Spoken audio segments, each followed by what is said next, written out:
Today we're going to cover Chapter 8 and talk about infectious disease. We've mentioned the word pathogen many times before. Pathogens encompass any type of bacteria, virus, or any other microorganism that has the potential to cause disease. And one of the conditions that we're running into constantly in the Western medical field is pathogenic resistance or bacterial or viral resistance to a lot of the medicines and the pharmaceuticals that are available. Antibiotic resistance is becoming one of the biggest threats to global health, our general food security, and progressing and developing today. Antibiotic resistance can affect anyone of any age, in any setting, any country. And it occurs naturally, but the misuse of antibiotics in humans and animals is really accelerating the process of resistance.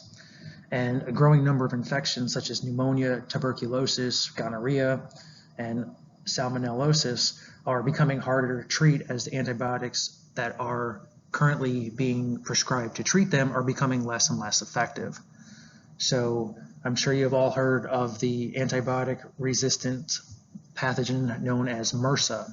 MRSA stands for methicillin-resistant Staphylococcus aureus. We're seeing this a lot in the hospital setting, that strain of Staph aureus that was once susceptible to methicillin, and now it's conferred resistance, so the methicillin is no longer effective. There are many other kinds of resistance. There's vancomycin-resistant enterococci, multi-drug resistant Mycobacterium tuberculosis, so on and so forth. So we know that everybody responds to infections and medications differently. So some people with serious infections don't develop the initial fever, which is one of the initial signs of an infection, but those people can become tachypneic, confused, or develop hypotension, among other syndromes and symptoms. Before we begin to talk about some of the signs that we see because of infectious disease, I want to clarify the difference between symptoms and signs, because some of you are still getting confused with the difference between the two. So a symptom is any subjective evidence of disease, while a sign is any objective evidence of disease. So a symptom is a phenomenon that's experienced by the individual, while a sign is a phenomenon that can be detected by someone other than the individual who is affected by the disease. And the way I remember the difference between the two, the word sign has the eye in it. It's something that you can see with the eye. Someone else can see this with the eye. So skin lesions, you can see a rash, you can see nodular lesions, you can see all these things. So these are all signs of infectious disease. So I'm sure we've all experienced rashes before at some point in our life. Rashes can occur with or without fever, and they are a result of the infectious process caused by any microbe that has successfully penetrated the stratum corneum and multiplied locally, basically. Maculopapular eruptions, these are mostly experienced in childhood illnesses. You'll see these a lot with measles, mumps, and rubella. That's one of the main reasons that it is highly encouraged to get your children or encourage children to get inoculated with the MMR vaccine. And no, the MMR vaccine does not cause autism. There is no empirical evidence showing that. The study that claimed MMR had a tie to autism is now retracted, so that no longer is valid. Nodular lesions, we see these caused by organisms such as Streptococcus and Pseudomonas, which we're going to talk about later. Diffuse erythema, we see this in scarlet fever and toxic shock syndrome. The vesicular bolus eruptions, we'll see this in varicella and herpes zoster. And the petechial-purpuric lesions, we'll see this in the Epstein-Barr virus and due to the Cytomegalovirus. Red streaks, these usually develop from an infection site in the direction of the regional lymph nodes. This is usually caused by some type of group A streptococci that has entered the lymphatic channels. And joint effusions, these are usually monoarticular and they're associated with infectious arthritis, and they can be a result of either bacterial, mycobacterial, fungal, or viral causes. So again, this is all of the signs that you can see, not all of the signs, but many of the signs that you're going to see with infectious disease. So for now, I want you to be aware of all these different signs that could happen and you may come into contact with, but I don't need you to know which sign is associated with which disease as of yet. And when we get to that point, I'll be sure to inform you exactly what you need to know. So remember back to when we talked about the differences between the innate and the adaptive immune system. One of the big differences between the two systems is that the adaptive immune system has specificity and has the capability to form memory. One of the cells that has the capability to form memory are the T cells, or the T lymphocytes. And these memory cells are going to respond stronger to an infection the second time if the memory has been conferred. However, with aging, these memory cells are slower to respond to a stimulus, and they require a stronger stimulus to respond, especially if they're naive T cells. So naive T cells meaning these specific cells haven't formed memory yet, and they haven't been exposed to whatever pathogen or antigen that's present in the body. So as we age, we have a decrease in the number of naive T cells, but we have an increase in the number of memory T cells. So why is this? Well, as we age, we're probably getting exposed to more and more pathogens and bacteria and viruses. So we don't have a lot of cells that haven't been exposed to the environment and all these different bacterial and pathogenic organisms, but we do have more memory T cells because these T cells or previous T cells were once involved in combating infection and disease. So there's also what are known as dormant infections, and dormant infections such as herpes zoster and tuberculosis, they can become reactivated over a certain period of time. So you hear all the time that it's good to get chickenpox when you're young. Well, chickenpox virus can be reactivated in adulthood. It's very unlikely, but it can happen in adulthood, and it can become more dangerous. So with aging, we all know there's a physical as well as a psychological decline in most cases, and people develop different responses to medications. The immunosuppressants may have a more pronounced effect in the aging population versus the younger population. So an immunosuppressant may cause more immunosuppression in the elderly individuals, and these are all things that you need to be aware of. So it's really important as a physical therapist to take a good medical history, look at what medications the patients are taking, because these could all these variables could cause the patient to be susceptible to contracting some type of infectious disease. Also look at your patients to see if they have any type of implanted devices. Implanted devices a lot of times tend to develop a biofilm. We talked about biofilms, which these are basically consisting of layers, slime layers that organisms produce. So the organism gets surrounded or surrounds itself by a protective layer of polysaccharides, proteins, nucleic acids, and lipids, and this biofilm layer can accumulate and stick or adhere to the synthetic device. So look at catheters, look at things like that. Infectious disease as a whole can be described as a process by which an organism establishes a parasitic relationship with its host. So the organism is going to reproduce and multiply within the host, and this can cause cellular damage from the toxins they excrete or just the intracellular multiplication of the organism. And also, once a parasite is in the host, the parasite competes with the host metabolism, so it can alter metabolic functions as well. Colonization of organisms, this can occur when the organism, first comes into the host, and what happens here is the organisms are just present and there's no symptomatic disease yet, so there's just colonization, they just got there. And then what happens is our body recognizes that there's some type of infectious agent there, so we start to produce antibodies. So that's why you get the rise in the antibody titer. Remember, we need some type of antibody to recognize the epitope on the antigen in order to effectively destroy the antigen. Then as our antibodies are rising, Right after that, we have an incubation period. And this is the period between the time the pathogen has entered the host and the appearance of the clinical symptoms. And then we have the latent infection, and this occurs after the microorganism has replicated, but is remaining dormant or inactive in the host.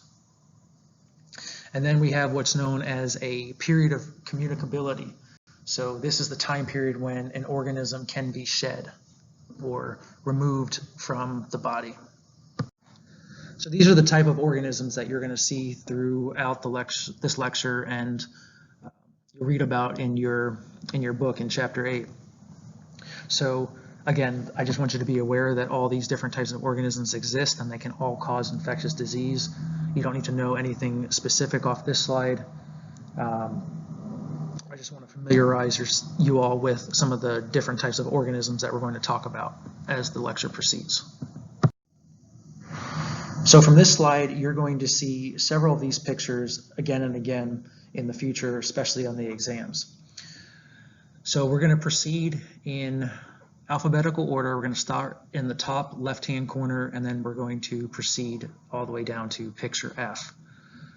So what you're looking at in pictures A, B, C, D, and E, these are all Gram stains, and in picture F, this is actually a silver stain, and we're going to talk about that when we get to it. So let's start with picture A. So what you're looking at is a Gram stain of a sputum culture from a person with pneumonia. And what you see is these little dots that are kind of conglomerated all over the neutrophils that are depicted. And these are known as gram-positive cocci in clusters. And these are our favorite infectious organism that we all know so well by now, Staphylococcus aureus. And you can kind of see the Staphylococcus aureus taking over the neutrophils. These neutrophils are actually degenerating, and they will continue to degenerate as Staphylococcus aureus proliferates and progresses. Now let me direct your attention over to figure B. This is also a Gram stain of sputum from an individual with pneumonia. However, the infectious organism is not Staphylococcus aureus in this picture.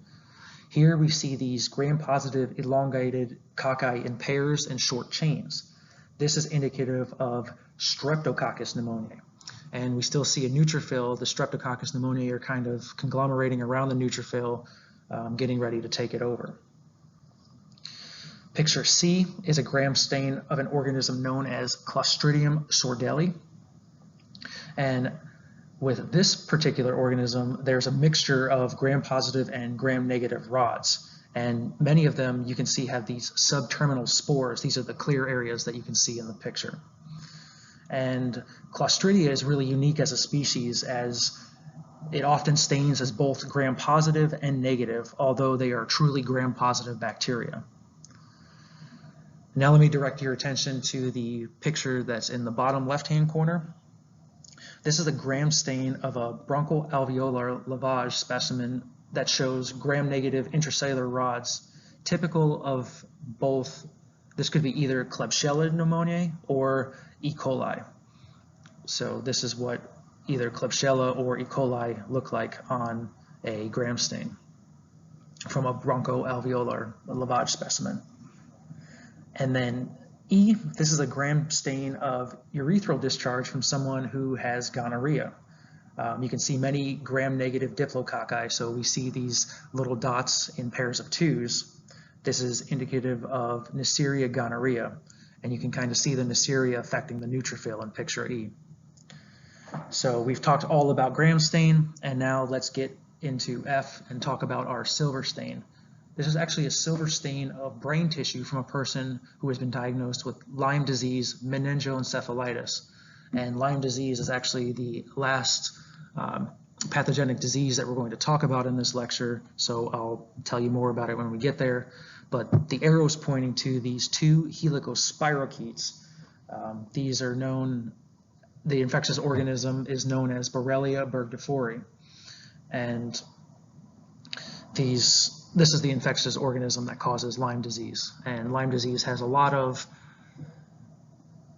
manifestations other than just the bullseye rash. It can cause neurological complications, it can cause cardiac complications, so be aware of all of that.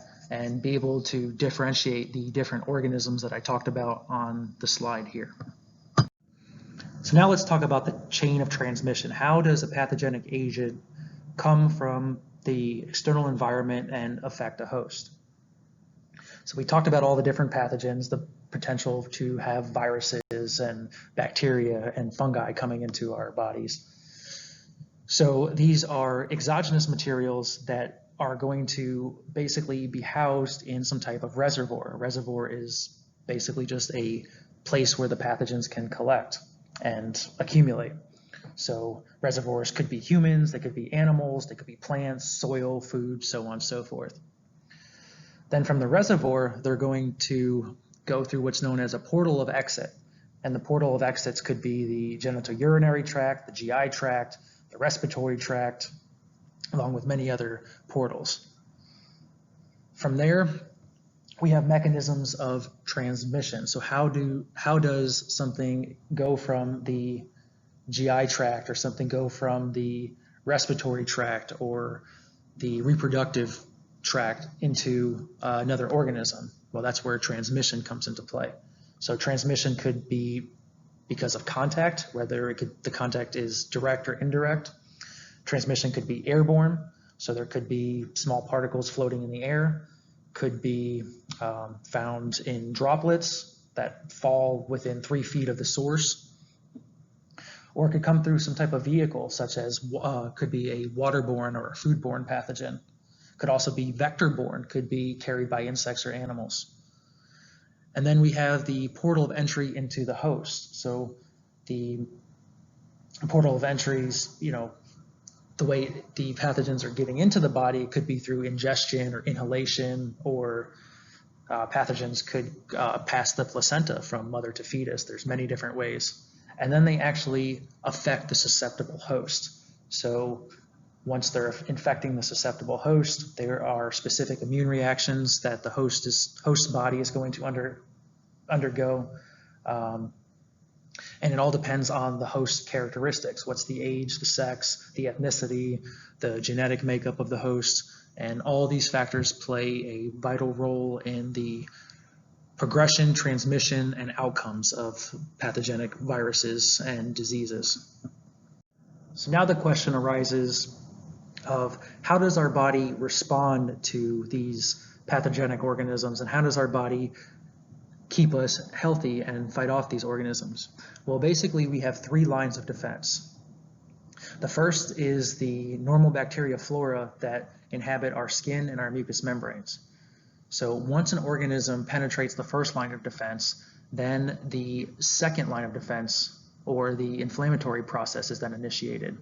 And the whole idea of it, the inflammatory process, is to prevent further invasion by either walling off, destroying, or neutralizing the invading organism. The early inflammatory response is protective, but if it continues for sustained periods of time, it can lead to granuloma formation, which we've talked about in the inflammation section. And the first and second line of defenses are nonspecific. However, the immune response responds in a little different manner. So remember, we talked about the innate versus the adaptive immune system. Again, I keep reinforcing this concept because this is going to be on your test. So the innate immune system, it ain't specific. We don't have specificity. We don't form memory. And then in the adaptive immune system, that's when we get all the the key players, such as the T cells, the B cells, producing the plasma cells, making the antigens, and having a very specific line of defense against pathogenic organisms, and creating memory and specificity as well. So be aware of these different lines of defense and know how to recognize in a clinical vignette what line of defense a person may be utilizing at a specific time. I'm sure that you are all aware of how to control transmission of diseases. So let's start by talking about isolation and barriers. These can be used to prevent the transmission of microorganisms from infected or colonized people to other unaffected people. So you hear in the news all the time when some crazy pathogenic disease comes into America, there's a lot of isolated cases. So what they'll do is they'll take those people and they'll quarantine those people so that the infectious organism doesn't spread to the general population. A lot of you do very well with taking standard precautions against pathogenic organisms, staying healthy, staying fit. But the best standard precaution is just to assume that any person that you come in contact could be contagious. So hand hygiene is essential. Make sure that you wash your hands frequently. You use the proper personal protective equipment when you're working with patients who may have some type of infection. And then also take transmission-based precautions. These are defined according to the major modes of transmission of infectious agents in the healthcare setting. And get your immunizations. So there are a lot of good immunizations out there that protect us from a lot of deadly diseases. Many of you are in the process of doing your tuberculin skin test. So make sure that your tuberculosis titers are high enough to prevent your body from getting an infection with Mycobacterium tuberculosis.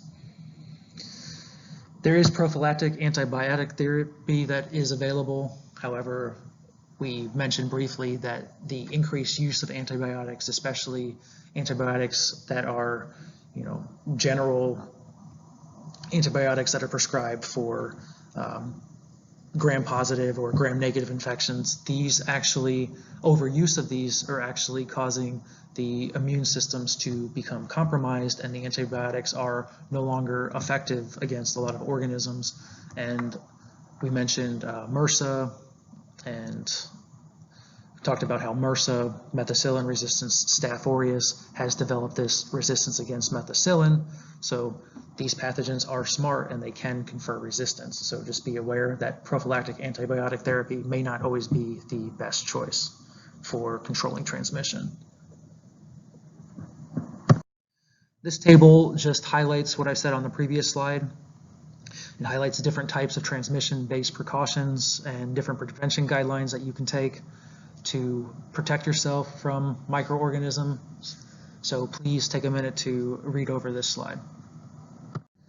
This is a really good slide from the Center for Disease Control and their recommendations for the immunizations that healthcare professionals should get.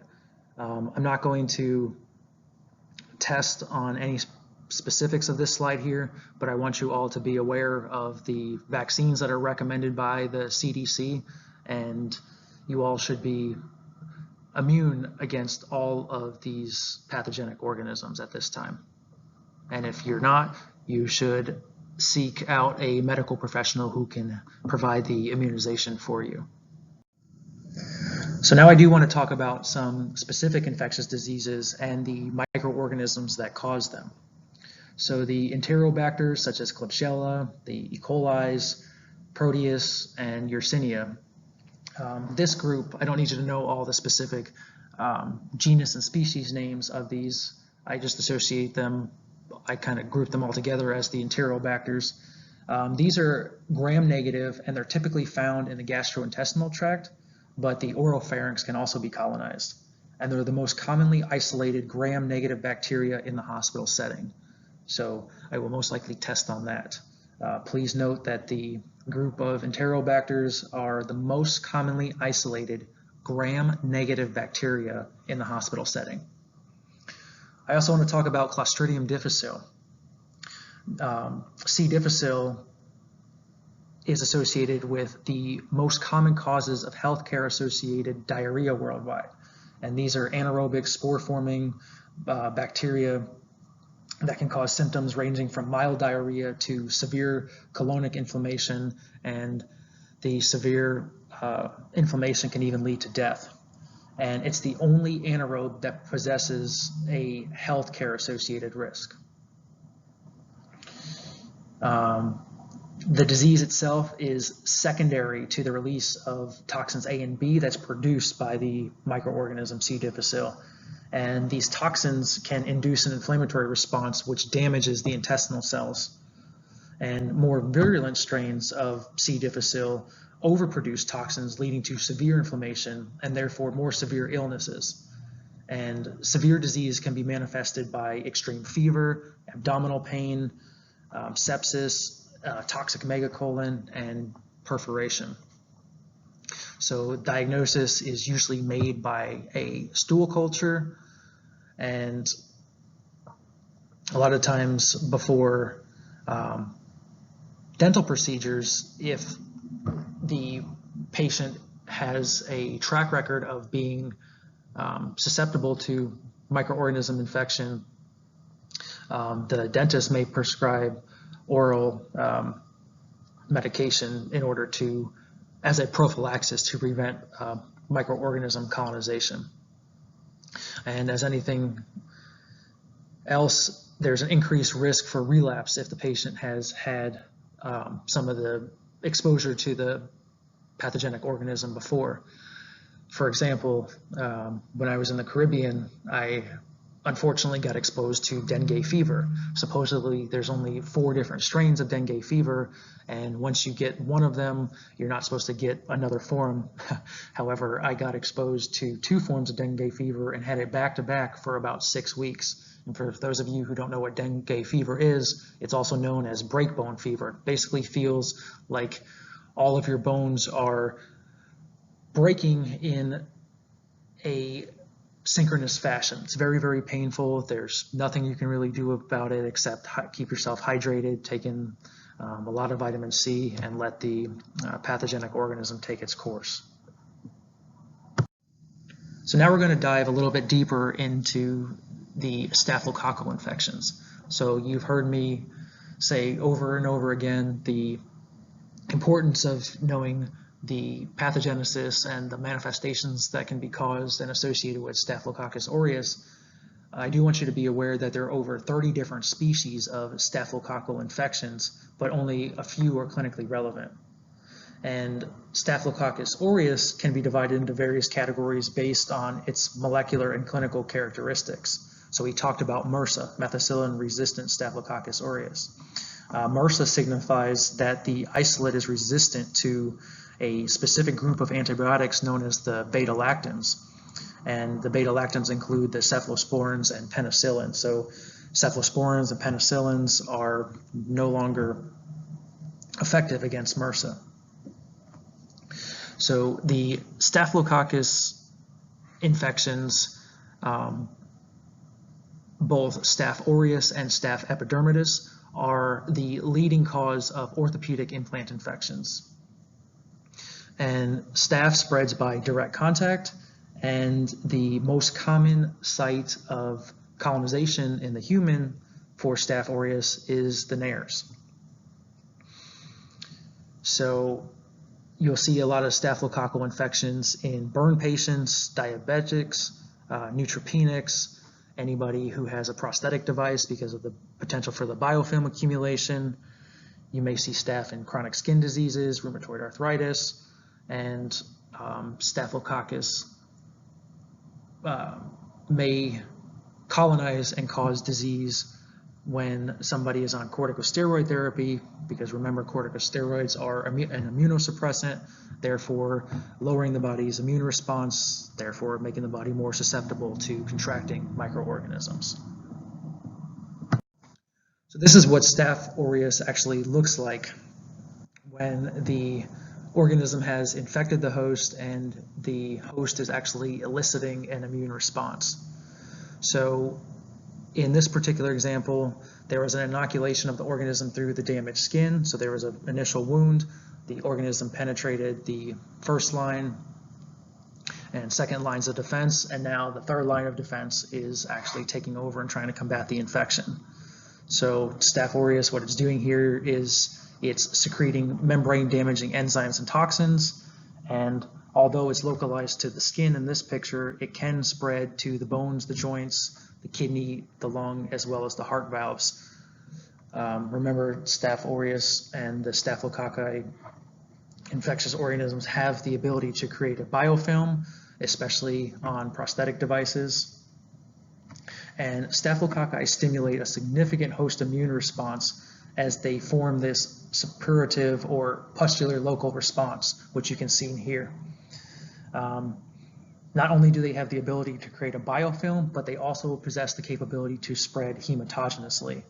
So they can spread through our blood system and go to all of the different areas that are listed on the slide here.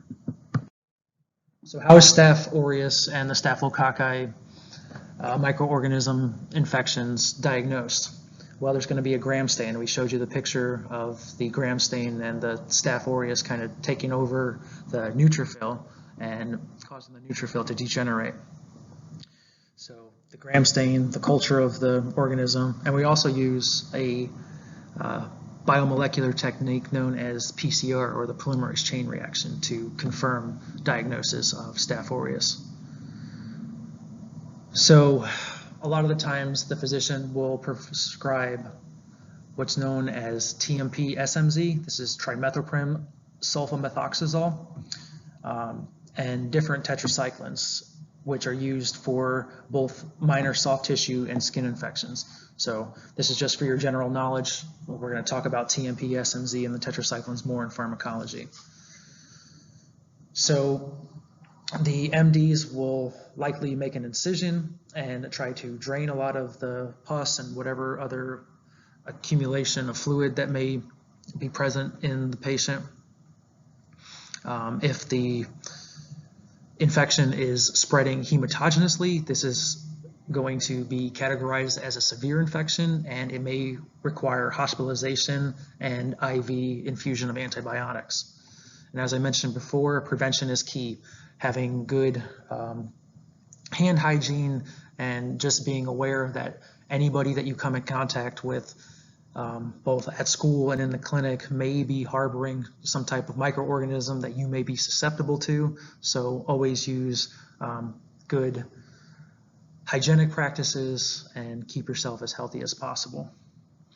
The fortunate thing about Staphylococci infections is we have the medicine to eradicate them from the body, and the prognosis is very good overall. So we can, even if it's a very severe infection, it requires the hospitalization. Usually the intravenous infusion of the antibiotics will eliminate the pathogenic organism.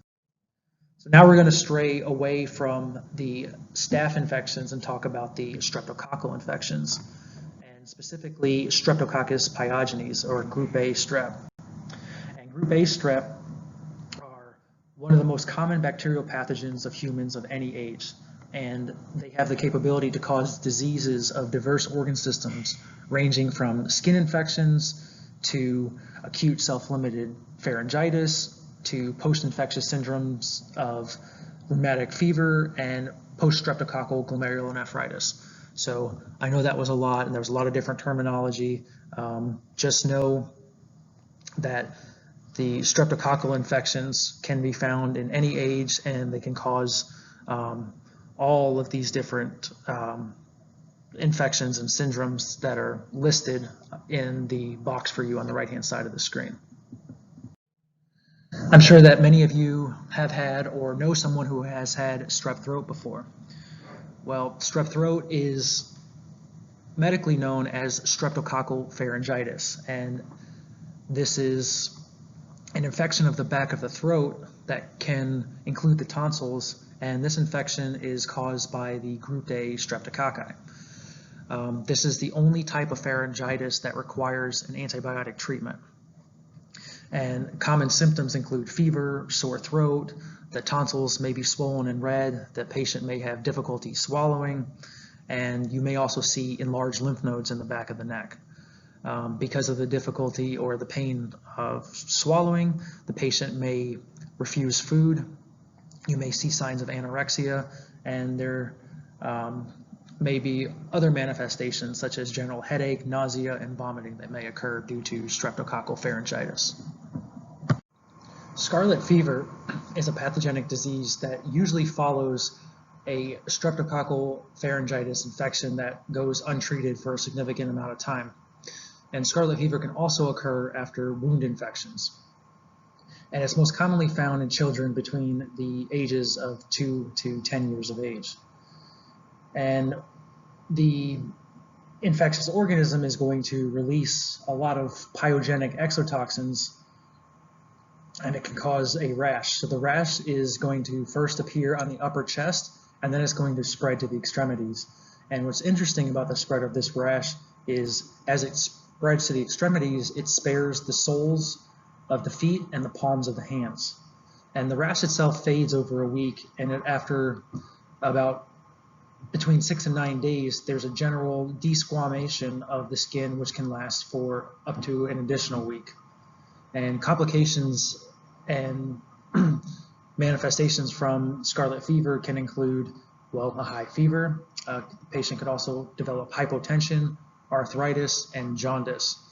So the microorganism is spread through either inhalation or direct contact with oral secretions via kissing or other methods. And the patient with scarlet fever, you can look at the picture in the top right-hand corner. This is known as the strawberry tongue. So this is one of the clinical manifestations that you may see with scarlet fever. You kind of see that the tongue looks like a strawberry. The patient may also experience sore throat and the generalized rash, which we talked about, starting in the upper chest and then spreading to the extremities, sparing the soles of the feet and the palms of the hand.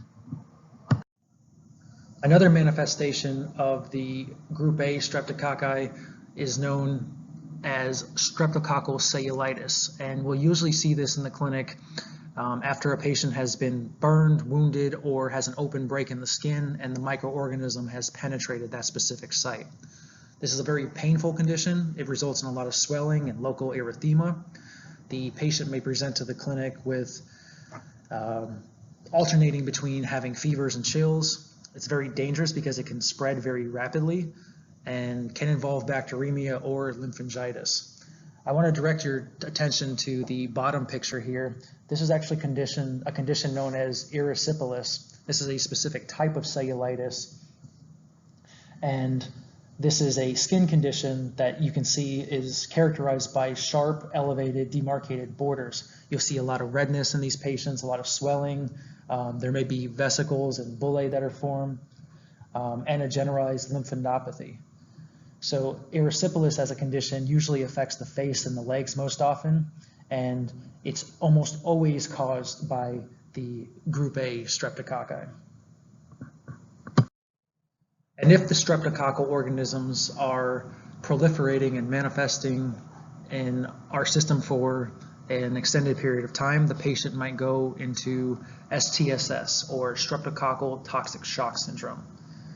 So this can be due to any strep infection that leads to shock and genital organ failure. So the streptococcal species that are typically involved in STSS carry virulence factors, which allow for aggressive and penetrating behavior from the microorganism. Reports of transmission from one infected individual to another have been reported. However, most cases are sporadic.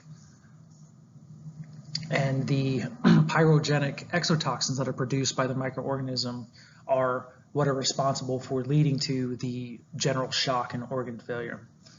So we're going to see a lot of different systemic symptoms such as tachycardia, maybe a persistent fever, and tachypnea, followed by a sudden shock exhibited by hypotension, delirium, and evidence of organ failure. So typically, you could have renal failure, you could have liver impairment, respiratory distress syndrome, a lot of things like that. So what do we do for treatment? Well, the main ideology behind the treatment is to locate the source and do supportive measures and give intravenous antibiotics. And STSS, again, has a very good prognosis. We do have IV antibiotics that can treat this and reverse this pretty well. Another condition that can be caused by the streptococcal organisms is known as SNF, or Streptococcal Necrotizing Fasciitis. And this is also called necrotizing soft tissue infection. And we usually see this occurring in the legs, and SNF can cause a severe tissue damage as it spreads, and it basically consumes whatever soft tissue is in its path. What's happening In this infection, the skin is usually going to turn a dark red color, and bullae may form, and they may fill with dark fluid. And then later the skin is going to become very friable and may turn maroon or black, which is consistent with ischemia. The pyogenic endotoxins that are secreted can cause severe breakdown of tissue in multiple organisms, and this is a very severe infection. This infection actually has a very high mortality rate, as 1 in 4 people actually die from this infection. And SNF requires immediate surgery with aggressive debridement of all necrotic tissue and intensive intravenous antibiotics to save whatever muscle is savable and to spare the limbs. Now that we've talked about all of the group A streptococci, we're going to move into group B streptococci. So one of the most common infectious organisms of group B is Streptococcus galactiae. And unfortunately, the group B streptococci have cause a very high mortality rate, up to 25%. And group B streptococci are actually found in more than 20% of women, and the group B that are found in these women may or may not be symptomatic. So most newborns who are born to colonize women acquire the organism as they pass through the birth canal. And approximately 50% of the newborns become colonized, but only actually 1% actually develop infection. And why does this occur? Well, there's usually some type of implementation of maternal antibiotic prophylaxis, which prevents the group B from manifesting and making symptoms in the newborn's body. So group B is the leading cause of neonatal pneumonia, meningitis, and sepsis. So remember, group B is usually going to be associated with the newborns, because the newborns are going to acquire the pathogenic organism as they're passing through the birth canal. So luckily, again, group B streptococci have a very good prognosis, as a rapid administration of intravenous antibiotics can usually eliminate the organism. Streptococcus pneumoniae is thought to be responsible for more than 700,000 deaths worldwide in children younger than 5 years of age. And this is a bacteria that can be found in approximately 5 to 10% of healthy adults and 20 to 40% of healthy children. So you can see all the different complications that strep pneumoniae can cause. It can obviously cause pneumonia. We showed a gram stain of what Streptococcus pneumoniae looks like. They're usually found in chains or short pairs. They can cause sepsis, otitis media, and meningitis. They usually colonize the oropharynx as well as the nasopharynx, and they can spread hematogenously throughout the body. They can spread from person to person through direct contact or inhaling respiratory droplets. And strep pneumoniae is the most common cause of community-acquired pneumonia, and also the most common cause of meningitis, especially in young children. Gas gangrene is another pathological condition, and this specific one is caused by the pathogenic organism Clostridial myonecrosis. It can also be caused by Clostridium perfringens. So remember, gangrene is the death of body tissue that's usually associated with loss of vascular supply. And gangrene as a whole is followed by or preceded by a bacterial infection. So remember, we talked about wet and dry gangrene. Now we're talking about gas gangrene. And gas gangrene usually follows some type of trauma or surgery. And gas production is a byproduct of the bacterial proliferation and the bacteria being housed in the host system. We see this a lot in deep wounds, especially those in which the tissue necrosis further reduces oxygen supply. So remember, this is caused by an anaerobic bacteria a lot of the times. So the anaerobic bacteria doesn't really need oxygen to proliferate. So we may see darkened skin because of the hemorrhage and the cutaneous necrosis that occurs.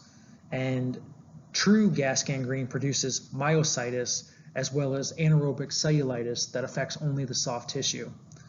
And then the skin over the wound may rupture, and this may reveal dark red or black necrotic muscle tissue, accompanied by a foul-smelling, watery, or frothy discharge. Pseudomonas aeruginosa is a major opportunistic pathogen, and it's one of the most commonly acquired hospital and nursing home acquired pathogens. You can see in the picture here, this is actually a burn victim, and you can see in the picture here these blue-green discolorations that indicates infection by Pseudomonas aeruginosa. So this is an infection that's going to colonize the upper respiratory tract, especially in those that are immunocompromised. So remember, burn victims are considered immunocompromised because burns affect the entire body's metabolic process, and there's a lot of intracellular signaling and a lot of intracellular cascades that are disrupted in burn victims. Pseudomonas can find a reservoir in swimming pools, whirlpools, respiratory therapy equipment. They can be found in gardens, endoscopes, bronchoscopes, and they also have the capability to live in some cleaning solutions. So they're very resilient, and however, they tend to like moist environmental surfaces.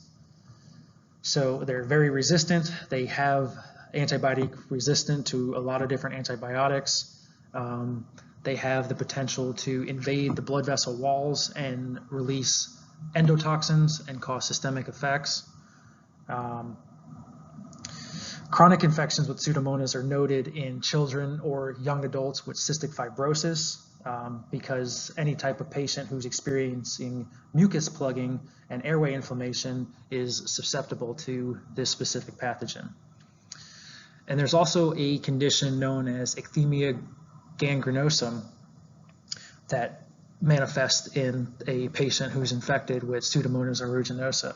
And what happens here is the formation of vesicles, which are initially hemorrhagic with progressive necrosis and ulceration. They can occur as single lesions or in small groups, but they are hemorrhagic and necrotic vesicles. And diagnosis requires isolation of the organism in the blood, the cerebral spinal fluid, urine, or exudate culture. And this is a very aggressive condition, and this needs to be treated immediately because it can rapidly progress to sepsis.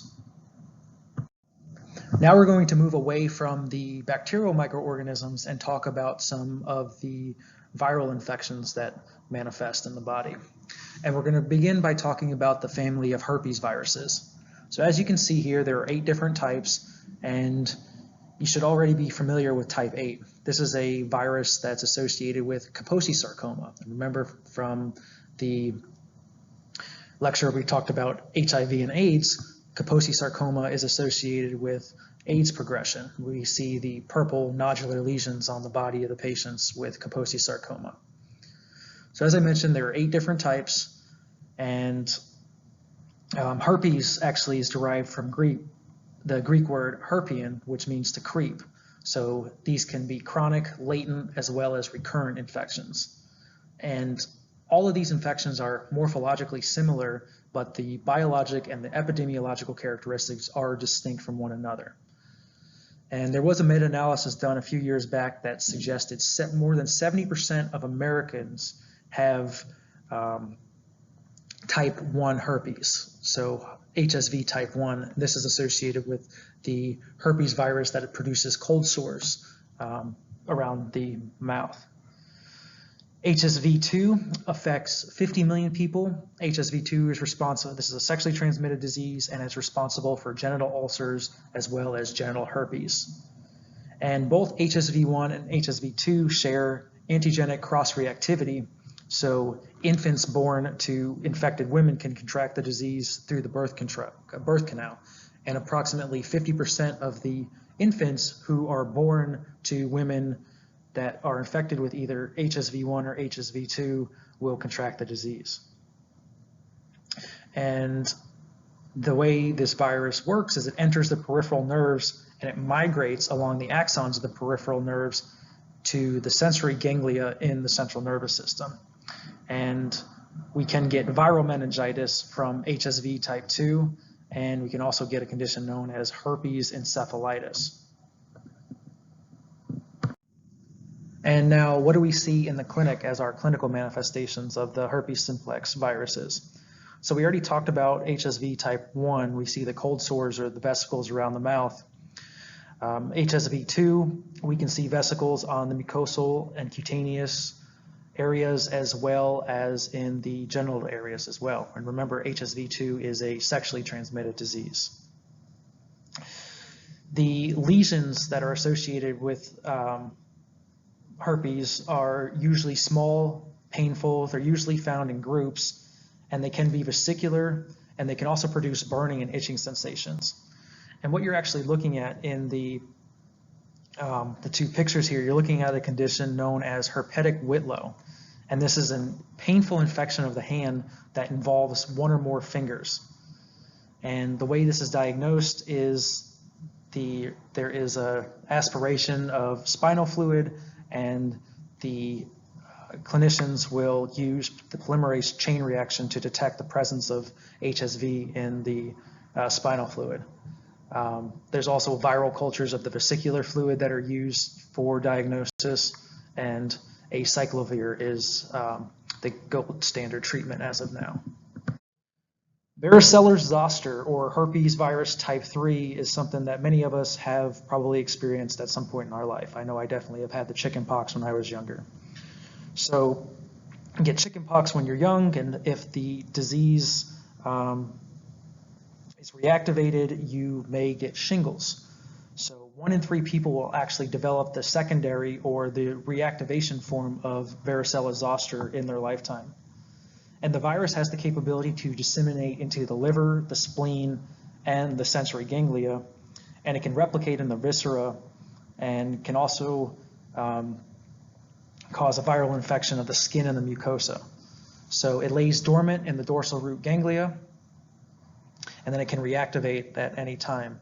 And because it lays dormant in the dorsal root ganglia, you can see the rash spread in a dermatome fashion. So you can see in the bottom picture that's labeled A, you can see the rash spreading across a dermatome region.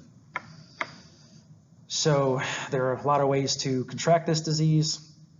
It usually lasts about 10 to 21 days, and the lesions will begin as macules that quickly progress to papules, vesicles, and then pustules before they crossed over. And varicella zoster usually appears on the scalp, and then it'll move to the trunk and then the extremities. Severe complications, why it's very bad to get chickenpox when you're older, you can experience a condition known as cerebellar ataxia. And especially if you're older and you're immunocompromised, you are susceptible to secondary bacterial infections. And VZV can also induce a condition known as post-herpetic neuralgia, which is a condition associated with pain, hyperalgesia, and allodynia.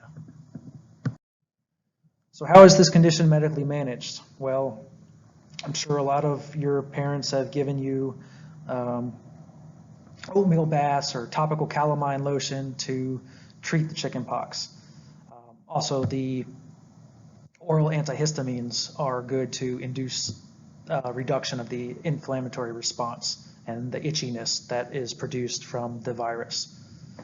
So when the condition is actually being diagnosed, the pathologist will isolate a fluid from a vesicle, and this fluid may reveal multinucleated giant cells when looking at it under a microscope.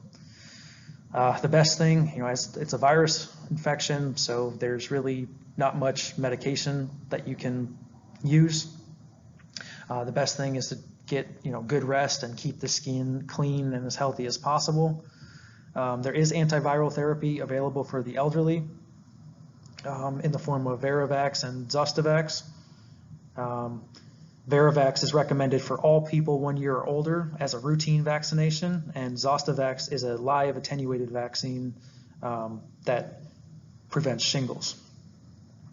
And in order to develop shingles, it's necessary to have been exposed to chickenpox, and you have to harbor the virus, which is going to remain dormant in your in your nervous system. So overall, we've all had chickenpox, we've all battled it and overcome it. So there's an overall good prognosis. And a herpes viral infection that's very common among high schools and in college campuses is commonly known as mono, or infectious mononucleosis. This is caused by HHV type 4, and it's also commonly associated with EBV, or the Epstein-Barr virus. And as I mentioned, this is very common in high schools and college campuses, as many students are infected with mono. It's known as the kissing disease. 95% of people in the United States between the ages of 35 and 40 have been affected at some point in their lifetime, according to a meta-analysis study. And the virus produces a fever, a generalized sore throat, and it can also result in tender cervical lymphadenopathies. The patients may experience just a general headache, general malaise, and also abdominal pain. So what's going to happen to our white blood cell count? Well, we're going to have an elevated amount of lymphocytes. You may have some petechiae that present on the palate of your tongue, and your spleen may also be enlarged due to the immune system trying to compromise to fight the infection. So you may see splenomegaly. So luckily, the clinical symptoms usually last 1 month or less. Again, there's really nothing to do for it. Just isolate yourself. Don't try to spread it to other people, and stay hydrated and get rest. And the Cytomegalovirus, or HHV type 5. This virus increases in frequency as we age, and it can be life-threatening in the newborn as well as in the immunocompromised. And this is spread through secretions, either spread from the urine, the saliva, breast milk, feces, blood, semen, and vaginal and cervical secretions. CMV itself can manifest in the lungs as CMV pneumonitis. It can manifest in the liver as CMV hepatitis, in the GI tract as CMV gastroenteritis, and in the eyes as CMV retinitis. So it can remain dormant for many, many years, and it's actually present in many different organs in many people. And it spreads through the lymphocytes, or the mononuclear cells, and it's usually diagnosed by a biochemical assay known as an ELISA, which stands for enzyme-linked immunosorbent assay. Luckily, CMV usually resolves itself, and treatment is usually not required. HHV type 6, 7, and 8 are associated with different types of viruses. They do present clinically similar in a lot of the times. HHV type 6 is associated with B-cell lymphotropic virus and can cause exanthema subitum, which is known as 6 disease. And what happens in HHV type 6, there's about 3 to 5 days of a high fever followed by a rash. Don't worry too much about the HHV type 7, but I do want you to know that HHV type 8 is associated with Kaposi sarcoma and AIDS.